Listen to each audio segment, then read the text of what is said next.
Ouais, bonjour. Je vais faire une petite précision. J'espère que vous pourrez communiquer ça à vos proches.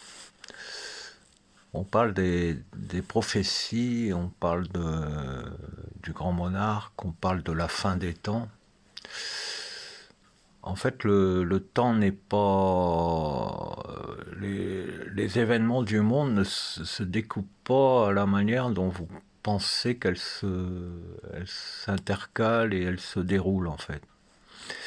Il faut plus imaginer un événement comme les doigts d'une main qui sont dressés vers le haut ou vers le bas. Et en fait, une prophétie, c'est toutes les pointes, donc tous les ongles des doigts de la main, dont certains doigts sont repliés et d'autres déployés. Et vous, vous avez une vie qui est horizontale. Donc pour vous, le temps va se dérouler de manière linéaire, comme si vous avanciez en avion en rase-motte. Mais le paysage que vous voyez, une partie est au-dessus de vous, une partie est en dessous de vous. Chaque prophétie est en fait déjà accomplie.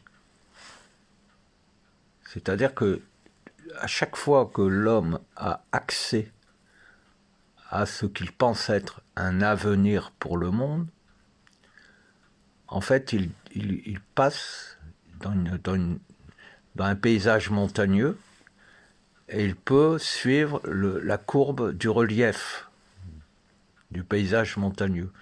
Donc il peut lire de manière linéaire tous les angles, tous les sommets, toutes les vallées, comme si c'était une part horizontale, comme s'il pouvait lire, parcourir du doigt de la main, de sa pensée, tous les plis d'un drap froissé, en fait.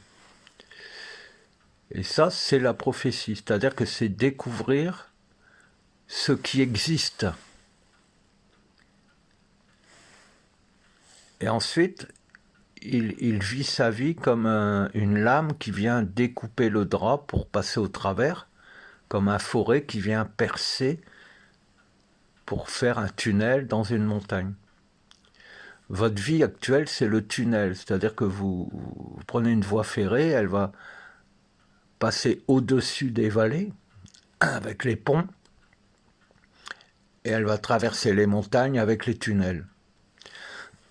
Donc vous ne pouvez pas lire, vous ne pouvez pas avoir conscience de l'ensemble du relief. C'est-à-dire que vous ne pouvez pas compter les cailloux blancs qui sont posés sur la montagne et dans les vallées. Vous n'en voyez qu'une partie. Et pourtant, vous savez que la montagne au-dessus de vous existe, mais vous ne pouvez pas voir s'il y a des champignons à 1000 mètres d'altitude, puisque vous êtes sous le tunnel. Voyez-vous? Et pourtant, il y a des champignons. Ben, la prophétie, c'est ça. Donc, tous ceux qui s'attachent à dire qu'une prophétie va avoir lieu, elle ne peut jamais arriver. Elle ne peut jamais se manifester en tant que monde réel. Puisque vous empêchez le sommet de la montagne de descendre à votre niveau de vie, en fait. Vous voyez? Donc vous empêchez les doigts de la main de se mettre tous debout ou couchés, au même niveau. Vous faites en sorte que les doigts de la main soient à différentes hauteurs. Et vous vivez en passant au travers des phalanges des doigts, en fait. Donc c'est un peu comme ça qu'on peut définir la manière dont le monde fonctionne. Et pourtant, toute prophétie est déjà réalisée. Quand on parle de la fin des temps, en fait, c'est la fin et le début des temps. C'est-à-dire que c'est simplement un lieu géographique que l'on peut situer à l'extérieur du cosmos, c'est-à-dire à l'endroit, à la frontière entre l'endroit où commence à y avoir de la poussière atomique et l'endroit où il n'y en a pas. Et en dessous de ce lieu, il y a toute la matière, donc le monde, etc. Et la fin des temps, c'est simplement lorsque des personnes comprennent à la manière dont je vous explique les choses et peuvent monter leur conscience jusqu'au seuil et voir au-dessus de cette première matière qui est en cours de formation aujourd'hui, au moment où je vous parle. En ce moment, la fin des temps, c'est l'extra-cosmique. Et le début des temps, c'est le même endroit. C'est la fin cosmique, c'est le début cosmique. C'est là où le temps commence à se transformer en matière, puis à interférer avec lui-même. Ça, c'est la fin des temps. Et en fait, le grand monarque, c'est simplement cette vérité première, c'est-à-dire ce que j'appelle la perfection, c'est-à-dire toute l'information de ce qui a été vécu, qui comme un écho, a rebondi sur toute la matière du cosmos et arrive à un endroit où elle ne peut plus rebondir puisqu'il n'y a plus de matière. Donc là, elle stagne, un peu comme une brume, qui ensuite est réemportée par le vent cosmique, on va dire, par le temps qui passe, et qui finit par traverser la Terre. Et en fait, pour comprendre le monde, il faut que vous deveniez un être complet, global. Et pour vous faire comprendre ce que je veux dire, il faut imaginer qu'à chaque seconde se dépose sur la Terre un genre de toile d'araignée qui est votre propre conscience. Et c'est cette toile d'araignée qui devient ensuite votre corps physique. Cette toile d'araignée se dépose tout le tour de la Terre. Elle traverse la Terre pour vous rejoindre et elle vous atteint directement par votre ciel. Donc il y a un décalage entre la vérité qui descend sur vous. La vérité vient de toutes parts, elle abonde vers vous à partir d'un horizon de 360 degrés, donc l'extra-cosmique. Elle se densifie avec le temps qui passe, le temps passe, et comme c'est votre conscience qui est concernée, un temps cosmique passe au centre de votre corps. Et il embarque avec lui cette toile d'araignée cosmique, qui est votre conscience. Mais cette toile d'araignée cosmique rencontre comme obstacle toute la matière, donc toutes les galaxies, mais aussi la Terre. Donc, votre toile d'araignée cosmique se dépose sur vous et autour de vous, dans tout ce qui vous entoure, en fonction du relief et en fonction de votre conscience des choses, et vient avec un temps de retard remonter à vous par-dessous en traversant la Terre. Là où elle s'informe, elle se déforme. Donc vous avez un décalage temporel entre la globalité de votre vérité. Elle est scindée en deux parties. Une partie de cette vérité vient instantanément à vous, et une autre partie de cette vérité va devoir traverser la Terre avant de vous rejoindre, et il faut que ces deux vérités soient en concordance l'une de l'autre pour que vous soyez en vérité.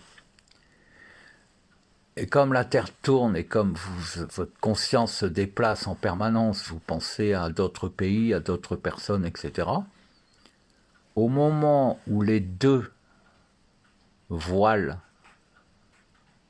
doivent s'épouser entre eux, ou à votre centre, l'un est décalé par rapport à l'autre. Et c'est ce qui crée les plissements de votre propre temps. Ça crée votre propre relief. Et la Terre elle-même est constituée de tous les reliefs de conscience. Voilà. Donc la Terre, c'est aussi, en quelque sorte, une toile cosmique qui se condense comme un ballon de baudruche qui se dégonflerait jusqu'à ce que la membrane passe à travers d'elle-même. Ça, c'est vous. Et c'est la Terre. Donc, toutes les prophéties sont déjà accomplies.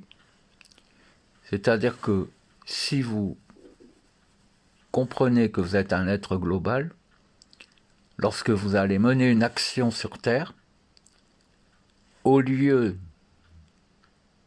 de lever votre toile d'araignée à vous, de la conclure en vous, seulement de manière partielle dans le lieu géographique où vous êtes, et qu'elle soit retenue et retardée par d'autres, par des rituels ou par des objets qui vous sont chers, mais que vous avez perdus, par exemple, rester accroché au fond comme si il y avait des ronces au fond de l'océan, et qui vous accrochent, qui vous empêchent d'être une toile d'araignée qui se complète elle-même. Si vous pensez que vous êtes un être global, toute action que vous allez mener va regonfler votre toile cosmique qui, elle, a entouré la Terre, et vous allez agir partout dans le monde d'une simple pensée. Au lieu de n'agir qu'en vous-même ou de n'agir qu'autour de vous, quand vous gonflerez votre aura, en fait, elle se gonflera tout autour de la Terre, jusqu'à apparaître au niveau cosmique, pour que votre cosmos considère que vous êtes un monde à temps complet, que vous êtes un monde complet, global. Et là, vous acquérez la sérénité, la souveraineté, et toutes les prophéties qui sont découvertes par d'autres sont plus rabotées, mais elles sont tendues, elles se tendent face à vous. Et tous les reliefs de la psyché humaine sont gommés, puisque votre horizon devient purement horizontal, sans relief. Voilà. Donc c'est difficile à expliquer, mais il suffit que vous respiriez un peu, vous mettez un peu en condition d'accueil. Je connecte ma conscience au plus haut possible. Je fais le tour du cosmos avec ma conscience, au niveau de la fin et du début des temps. Donc je suis dans la perfection, et je laisse descendre en moi cette perfection. Et là, la Terre gonfle et vient vous entourer pour que vous compreniez ce que je comprends.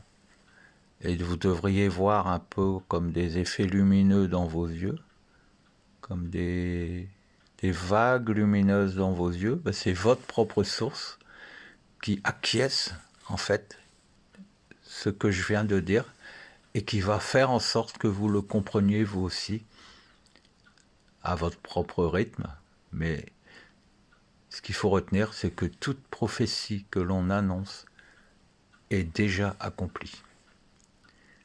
C'est comme les manipulateurs. Quand vous apprenez qu'ils vous manipulent d'une certaine manière, ça veut dire qu'il y a longtemps qu'ils le font et qu'ils ont déjà remplacé leur manipulation par d'autres processus.